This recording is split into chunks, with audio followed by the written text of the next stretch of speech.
Ya, pemirsa, tim Anies Mohaimin dan Ganjar Mahfud MD terus menghimpun berbagai kecurangan di pemilihan umum 2024. Kedua pasangan calon yang kalah dalam hitung cepat itu menyatakan memiliki berbagai bukti kecurangan yang terjadi secara terstruktur, sistematis, dan masif dalam pemilihan presiden 2024. Lantas apa saja hal yang bisa dipersoalkan bila kedua tim ini bersepakat untuk membawa temuan kecurangan itu ke Mahkamah Konstitusi? Mungkinkah hasil Pilpres 2024 dibatalkan lalu digelar pemungutan suara ulang? Sudah bersama kami manajer Perludem Fadli Ramadhanil. Mas Fadli, selamat malam. Selamat malam, Mas Leo. Ya, Mas Fadli, sebelum kita membaca kemungkinan yang terjadi, saya hanya ingin tahu dulu, mohon disegarkan kepada kita semua, apakah pemilihan presiden khususnya di Indonesia itu pernah diulang atau belum pernah, Mas?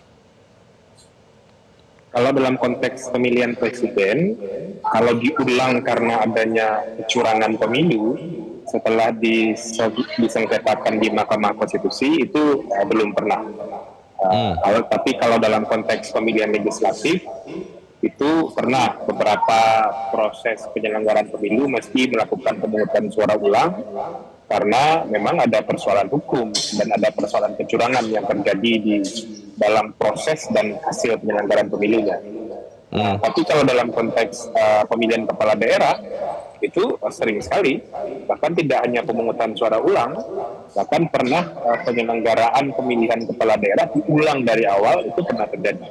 Tapi kalau pertanyaannya Mas Leo dalam pemilihan presiden, dari pemilu presiden tahun 2004, 2009, 2014, 2019, nah itu belum pernah.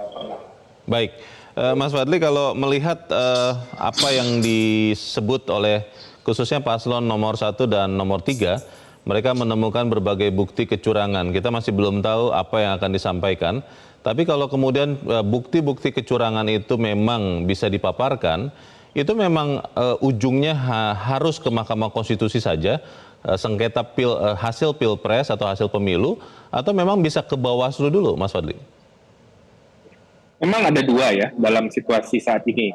Pertama, kalau memang ada praktik kecurangan dalam penyelenggaraan pemilu dan kami di Perludem dan Koalisi Masyarakat Sipil menemukan memang ada kecurangan itu terjadi.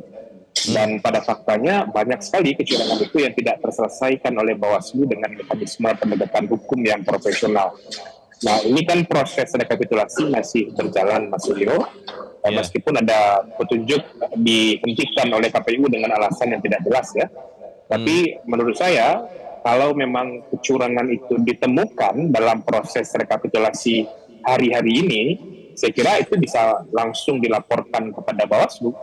Nanti tinggal kita lihat bagaimana profesionalitas dan akuntabilitas Bawaslu menyelesaikan dugaan-dugaan pelanggaran itu secara terbuka, secara bertanggung jawab. Dan kalau misalnya nanti pelanggaran-pelanggaran itu tidak diselesaikan secara profesional, secara tuntas oleh Bawaslu, maka ruang terakhir untuk menyelesaikan itu secara hukum ya melalui proses perselisihan di Mahkamah Konstitusi. Dan itu mekanisme yang sah secara konstitusional.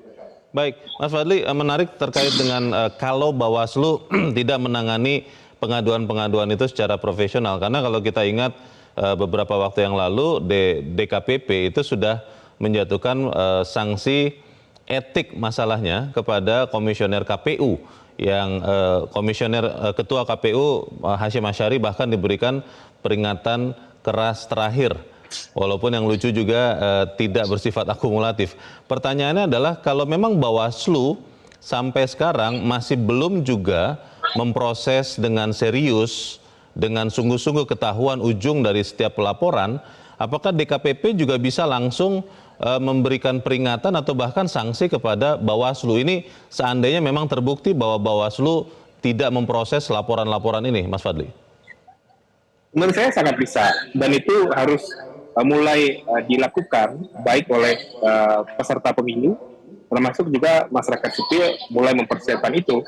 Sebab artinya Bawaslu tidak melaksanakan tanggung jawabnya, tidak melaksanakan tugasnya secara profesional. Coba bayangkan Mas, informasi kecurangan yang muncul di ruang-ruang publik saja, ini tidak direspon secara memadai.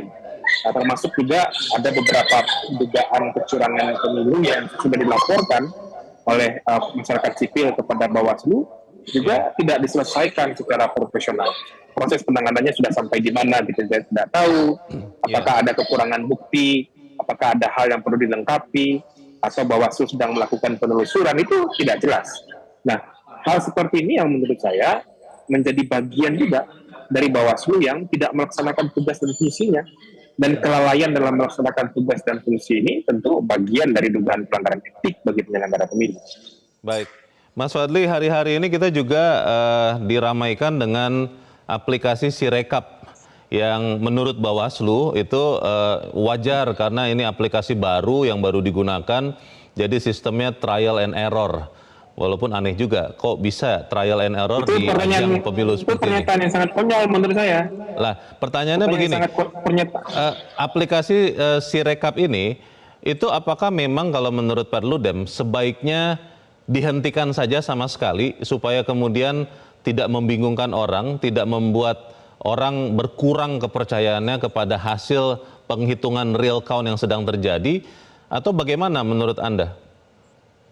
Menurut saya KPU mesti bertanggung jawab untuk memperbaiki ini. Dan pernyataan Bawaslu kalau mengatakan ini sistem baru, ya wajar saja trial and error, itu pernyataan yang konyol betul. Penyelenggaraan pemilu ini sudah dimulai dari bulan Juni 2022, Mas. Sudah hampir 2 tahun yang lalu. Kalau ada yang mengatakan ini sistem yang trial and error, artinya yang error jangan-jangan penyelenggara pemilunya. Bagaimana mungkin menyelenggarakan urusan sepenting pemilu di Republik sebesar ini dengan pemilih sebanyak di Indonesia itu masih dalam frame kepala trial and error. Dan menurut saya Sirekap ini kita harus desak Bawaslu ke KPU untuk bertanggung jawab memperbaikinya.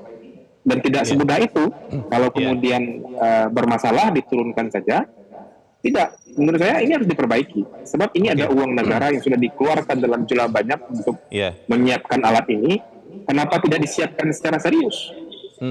Nah, ini harus diperbaiki dan mereka juga memastikan proses rekapitulasi manual itu juga berlangsung secara profesional, secara terbuka. Tidak boleh ada sangka dan tidak boleh upaya-upaya manipulasi suara dibiarkan.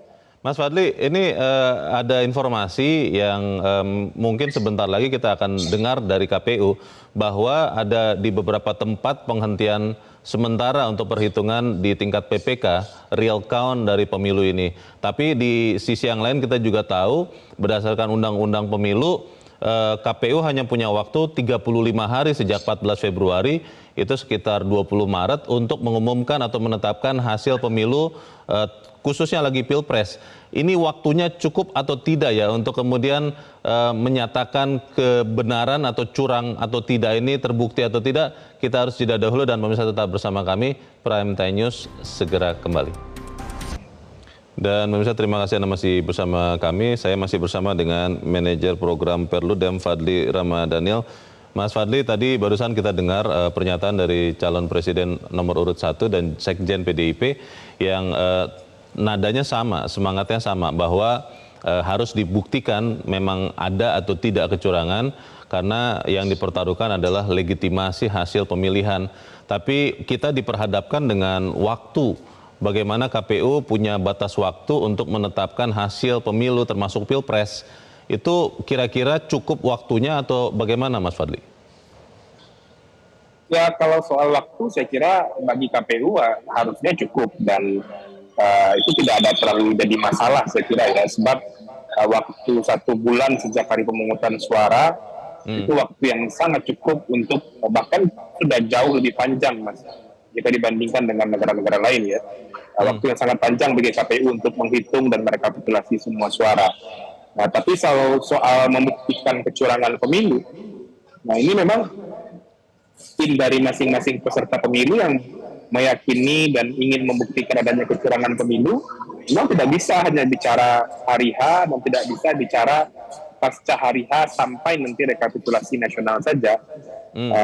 Unsur-unsur dan petunjuk-petunjuk serta bukti-bukti kecurangan itu justru harus dikumpulkan sejak menjelang hari pemungutan suara atau pra hari H pemungutan suara.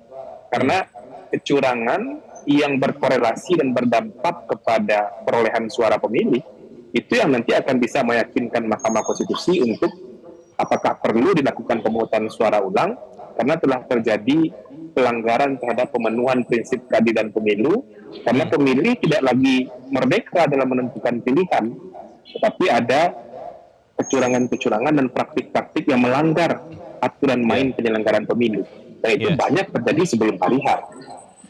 Oke, pertanyaannya begini Mas Fadli, kalau kita mengingat lagi kembali peringatan keras terakhir yang diberikan Dewan Kehormatan Penyelenggara Pemilu kepada Ketua KPU Hasyim Asyari, itu pelanggaran etik jatuhnya, dan putusan 90 yang kemudian dilanjutkan oleh KPU tanpa mengubah peraturan KPU, jadi terlambat mengubahnya, itulah yang dihukum oleh DKPP, itu tetap berlaku. Pencalonan Gibran sebagai calon wakil presiden nomor urut 2 tetap berlaku sampai sekarang. Kalau melihat presiden ini, kita masih bisa berharap tidak bahwa pelaporan-pelaporan kecurangan, kalaupun itu bisa dibuktikan di Bawaslu atau juga mungkin ke MK nanti, benar-benar bisa mengubah jalannya pemilu ini, Mas? Ya, Mas Dayo, dengan segala hormat ya, kalau saya secara personal mengatakan Bawaslu dan DKPP sudah bagian dari problem penyelenggaraan pemilu 2024. Sebab Bawaslu yang diharapkan menyelesaikan banyak sekali pelanggaran pemilu tidak perform, tidak muncul. DKPP pun juga membuat kita bertanya-tanya, tidak ada negara di kolong langit ini yang menjatuhkan sanksi peringatan keras terakhir itu berkali-kali.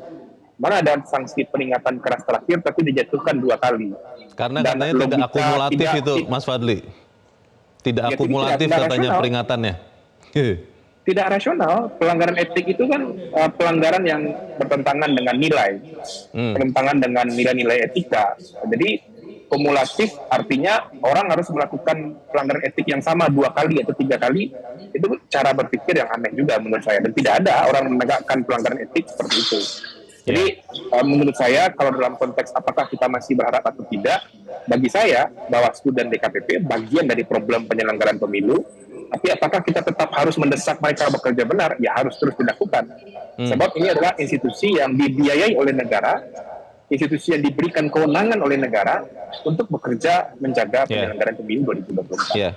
Mas Fadli, di media sosial itu mulai beredar ya, bertebaran potongan-potongan video. Saya tidak tahu keabsahannya, tapi ada satu video yang mensimulasikan katanya pelaporan ke Sirekap, dan itu kemudian angkanya berpindah-pindah sendiri. Itu mulai banyak beredar dan akhirnya banyak orang juga mulai berpikir ini benar-benar dimasukkan sesuai dengan apa yang dihitung di TPS kah? Atau jangan-jangan juga di perhitungan real count yang dilakukan KPU yang bukan lewat Sirekap tentunya, itu juga jangan-jangan ada salah hitung baik dengan niat maupun tanpa niat salahnya itu. Ini kira-kira bagaimana dampaknya ke legitimasi pemilu ini, Mas Fadli? Ya, kita di Perludem 2 atau 3 hari sebelum hari H penyelenggaraan pemilu sudah mengingatkan Sirekap ini harus diurus dengan benar agar tidak menjadi sumber kontroversi baru dalam penyelenggaraan pemilu 2024. Namun pada akhirnya kan memang tidak diurus serius. Pada akhirnya tadi kontroversi dalam proses rekapitulasi suara ini. Nah, menurut saya Sirekap bukan penghitungan resmi, oke, itu satu hal.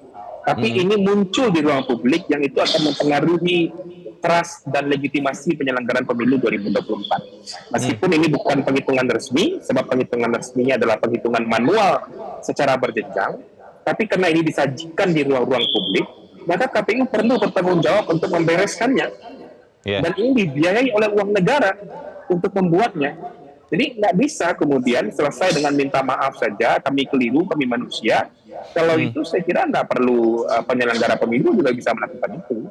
Mereka harus bertanggung jawab bagaimana membenarkan ini, karena mereka digaji oleh uang rakyat, mereka menyiapkan semua ini dengan uang negara, dan Sirekap ini disiapkan dengan biaya yang besar, dan mereka sudah tahu akan menggunakan ini sejak 2 tahun atau 3 tahun yang lalu. Ini kan bukan barang baru, Mas Leo.